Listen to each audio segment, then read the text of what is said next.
Bonjour à tous, bienvenue dans cet épisode hors série de Projetez-vous dédié à la communauté des néo-leaders.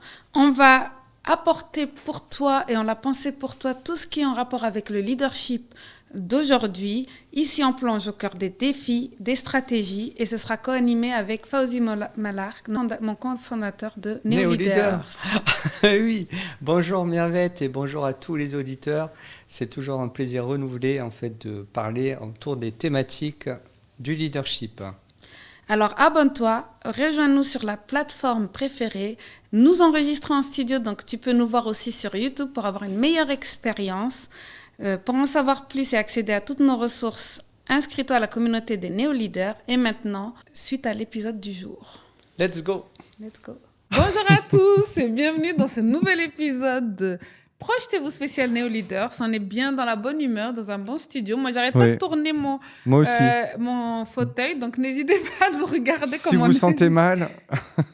On n'est pas dans un bateau, on est dans un beau voilà, studio. On vous rassure. Et aujourd'hui, on va parler d'un sujet qui est important pour tout le monde. C'est le driver, le nerf de la guerre. C'est comment être un leader efficient et partager cette efficience avec son équipe. Oui, et souvent, c'est pourtant pas le nerf de la guerre. Pour souvent, c'est la productivité, être plus productif, être plus efficace. Mais aujourd'hui, on va parler de choses essentielles. C'est le fait d'être efficient. Exactement, Fawzi. Alors, on commence par l'efficience. Je suis sûre que vous avez tous entendu parler d'efficience, efficacité. Quelle est la différence entre les deux ? On est là avec Fawzi pour vous donner une définition claire et vous dire la différence. Alors, je te laisse commencer sur le sujet. Merci. Je t'envoie la patate chaude de Fawzi. Alors, efficace, ça veut dire réussir à faire quelque chose, en fait. Peu importe les ressources utilisées. Efficient, ça veut dire réussir à faire quelque chose, mais en utilisant le moins de ressources possible. Exactement. Voilà. C'est aussi simple que ça. Et être productif, c'est savoir justement produire un maximum de choses en un temps donné.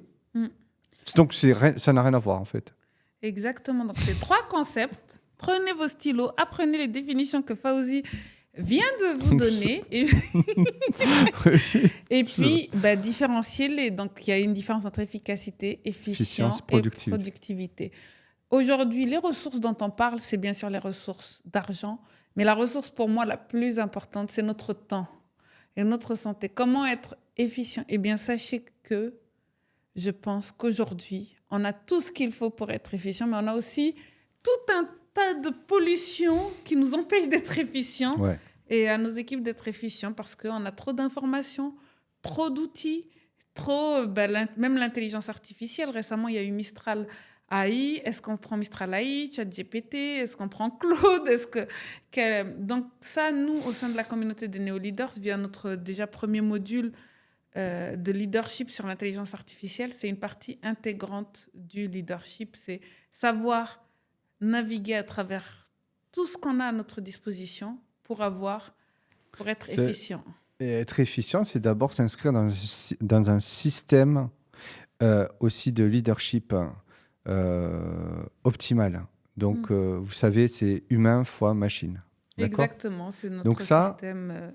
C'est le système en fait, voilà, qui peut donner une base à l'efficience d'aujourd'hui, celle d'aujourd'hui, c'est-à-dire celle qui va de toute façon allier les deux, les ressources humaines et les ressources en fait, on va dire de la machine virtuelle si vous voulez ou peu importe. Et ça, et forcément les ressources humaines, elles vont inclure aussi la notion de temps, puisque l'humain, lui, il est drivé par le temps. La machine s'en fout complètement du temps. D'accord ? Elle est drivée par les ressources qu'on lui donne. Les ressources, en fait, qui lui permettent de fonctionner. D'accord ? Donc, les cartes NVIDIA pour l'IA et tout ça. Bon, bref, on va écarter, on va rendre un peu plus simple le propos, mais c'est un peu ça. Donc, on a une machine qui a pas de besoin en temps et l'humain qui a des besoins en temps. Alors, et en argent, si vous voulez. Mais comme tu l'as dit, donc le temps est une ressource quand même essentielle. Et l'efficience, c'est notre capacité justement à rendre notre système de leadership justement optimal. Donc, tout ce qui va rendre notre système de leadership optimal, en fait, est efficient. Enfin, nous permet d'être efficient, pardon. Donc, c'est ça. Alors, comment devenir efficient? Ça, c'est aussi une question qu'on peut se poser. Exactement. Avant tout ça, tu as rappelé le système humain for machine. On en parle dans un de nos épisodes de podcast. On en a parlé plusieurs fois dans la Néo-Leader. Donc, si vous n'êtes pas inscrit chez les Néo-Leaders, rejoignez-nous. On a fait un très beau book, la crème de la crème de nos Néo-Leaders, où on rappelle justement où on rappelle comment construire votre système de leadership. Ce sera la base après pour le rendre plus efficient. N'hésitez pas à rejoindre la communauté. Vous aurez directement accès à cet e-book. Et puis, bien sûr, nous, en tant que Néo-Leaders, on est en train de développer des ressources pour vous permettre justement que votre système humain for machine soit le plus efficace. Et on a parmi nous, par exemple, dans les experts Néo-Leaders, on a Badr qui va s'occuper de tout ce qui est la partie intelligence artificielle. Voilà tout ce qu'on prévoit pour l'année 2025. Oui, ça va être très riche. Oui. Donc, vous voyez, aujourd'hui, dans notre podcast, on ne va pas pouvoir vous donner tout ce qu'il faut pour devenir efficient, mais on va vous donner des pistes, justement. Et donc, c'est ce que tu disais, comment on devient efficient. Déjà, moi, je pense que la première chose, c'est de faire une analyse pour le système de tout ce qu'on fait actuellement. Moi, j'aime bien faire ça, c'est-à-dire tu analyses, tu regardes, même si moi, mes journées, elles sont assez différentes. Moi, je ne vis jamais la même journée. Lundi est différent de mardi, différent de mercredi. Mais c'est bien de juste voir où est-ce que je perds mon temps, en fait, ou des choses que je pourrais soit déléguer, soit donner à l'intelligence artificielle, soit faire plus vite. Donc, juste faire un petit état des lieux de tout ce que je fais, de tout ce que mon équipe fait, et puis voir quels sont les axes qui ne servent à rien. Enfin, par exemple, c'est une technique du Lean, le Lean Management, qui est un des processus, qui est une des méthodologies de la gestion de projet, de management, qui existe depuis les années 60 au Japon et tout ça. C'est de justement voir où sont nos dépenses qui sont gaspillées, en fait, nos dépenses de temps, de budget. Donc, la première chose à faire, c'est ceci. Et ensuite, pour chaque dépense gaspillée, décider soit de la mettre en waste, soit de la jeter, soit de la déléguer. Et ça, on a des outils qui sont super, soit des outils informatiques, mais la matrice d'Eisenhower, dont on parle souvent. Je vais te parler des priorités, justement, parce que ça, c'est la base. Qui peut nous permettre de prioriser et de se dire, je fais cette tâche, elle ne sert à rien là aujourd'hui. Donc, soit je l'enlève, soit je la délègue. Et je sais que beaucoup d'entre vous nous posent la question de comment je fais pour prioriser mes tâches. À un moment, il faut s'en séparer de certaines tâches et de se dire, Ça a été très clair. En effet, c'est complètement ça, ce que tu viens de dire. Ça, c'est le système. Un système et la gouvernance aussi, qui permet justement cette efficience. Maintenant, il faut savoir se connaître aussi.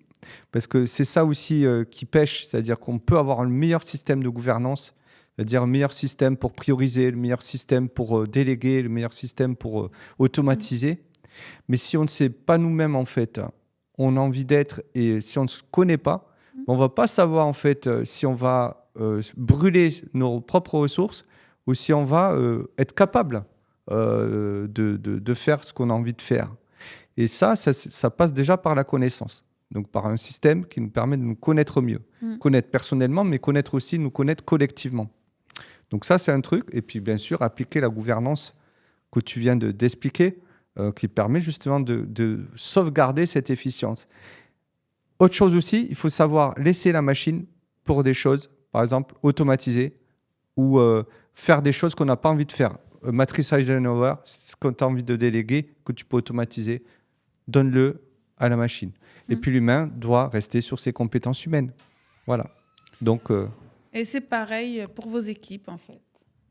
Pour vos équipes, donc mettez en place justement, à eux, donc en délégué, mettez un système qui est, pour vos équipes, mettez en place un système qui est efficient et montrez-leur comment faire. Parce que vous avez peut-être trouvé la réponse pour votre système de leadership, mais toujours dans la transparence. Mettez en place des choses, expliquez pourquoi vous les mettez en place, comment on va gagner du temps par rapport à ça. Utilisez les bons outils, faites une analyse. Quels sont les outils par exemple, les outils de CRM, par exemple, aujourd'hui, On a certaines entreprises où elles font un maximum de choses manuellement, alors qu'avoir installé un outil de CRM leur aurait permis de gagner 5 heures. De toute façon, on va dire l'ennemi en fait, de l'efficience, c'est la complexité. Dès que vous mettez en fait, dans votre système quelque chose de complexe, vous allez tuer l'efficience. Exactement. Donc, pour moi, ce que tu viens de dire, c'est très important. C'est tout d'abord vision, la partager. Ensuite, identifier et puis prioriser et puis déléguer. Et puis finalement, c'est ce que tu viens de dire que j'ai oublié. C'était la dernière étape, mais bon, c'est pas grave.